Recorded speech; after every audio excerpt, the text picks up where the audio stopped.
Napakahirap bilang isang ina na iwanan mo yung mga anak mo, lumalaki yung mga anak mo na wala ka sa tabi nila sa loob ng 13 years. Napakatagal, napakasakit.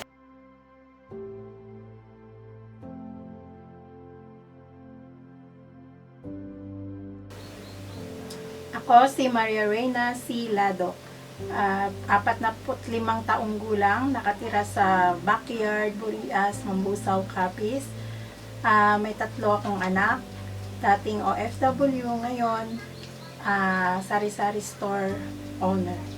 Mula nung maliit pa ako, sanay na akong maghanap buhay. 7 years old, dati ako nagtitinda ng plastic lang sa palengke, hanggang may kumuha sa akin na maging tendera, hanggang sa naging regular akong tendera sa palengke habang nag-aaral. Nagtitinda ako sa umaga, tapos sa hapon pumapasok. Yan ang nakagawian ko ng elementary ako. Tapos hanggang sa nagkaroon kami ng sariling pwesto, akong naging katuwang ng mama ko sa paghahanap buhay. Ayun, nagtitinda kami ng isda. Ako ang katuwang niya, akong nagtitinda sa umaga, tapos papasok na naman ako ng eskwelahan sa hapon. So, elementary hanggang high school, yan ang naging trabaho ko. Hindi ko natapos ang aking pag-aaral kasi nabuntis ako ng maaga. So, 19, nagkaroon na ako ng anak. Yung napangasawa ko naman ay taga-palengke rin. So, nagkaroon kami ng sariling negosyo. Kami na yung humahawak ng bangus at tilapia. Yun ang aming tinda. Maganda yung takbo ng hanap buhay namin. So, maganda pa yung business dati. Tapos, dumating yung time na humina yung business. Nagkalugi-lugi kami. Kailangan nang mag-decide.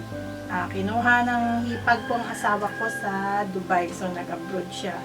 After 1 year, ako naman ang sumunod. Walang choice. So, kailangan iwanan ko ang mga anak ko at sumunod sa asawa ko. So, 2 na kaming mag-asawa na OFW. After 1 year, dun sa ibang bansa, nagkasakit ako. So, nagkaroon ako ng kidney stone. So, umuwi ako at naoperahan ako. Bumalik. Pagkabalik, after 6 months na naoperahan ako, nabuntis naman ako sa aking pangatlong anak. So, kailangan ko na namang umuwi. Pagka panganak ko, after 2 months, so 2 buwan lang yung bakasyon, so kailangan ko nang bumalik. Bilang OFW, kailangan mo magsakripisyo, iwanan ang anak mo. So, ang napakasakit kasi yung 2 buwan mong anak, kailangan mong iwanan. Ayan ang napakahirap na damdamin bilang ina na OFW.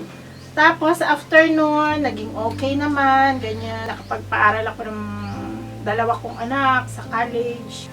Katapos yung panganay ko. Tapos, yung pangalawa ko ay 3rd year college na. Dumating naman ang COVID 2020. So, nawala na isa ako sa mga nawala ng trabaho na kailangang umuwi. Ngayon, nandito ako ngayon sa Capiz, sa lugar ng asawa ko. Nandito ang mga anak ko, magkakasama na kami. May kuya kong maliit na pera, tapos nagtayo ako ng maliit na sari-sari store. Ngayon, ito ang aming pinagkakukuhaan ng pang-araw-araw sa pang-araw-araw na pagkain. Lesson na masishare ko sa inyo about sa pagiging OFW. Napakahirap na sakripisyo talaga ng isang magulang ang pagiging OFW kasi talagang malayo ka sa pamilya mo. Kaya yung mga OFW dyan, habang nasa ibang bansa kayo, kailangan talaga mag-ipon ng pera kasi hindi habang buhay. Diyan tayo sa ibang bansa na may pagkakataon pang magandang trabaho. So, kailangan talaga mag-ipon at gamitin sa maayos ang ating sakripisyo.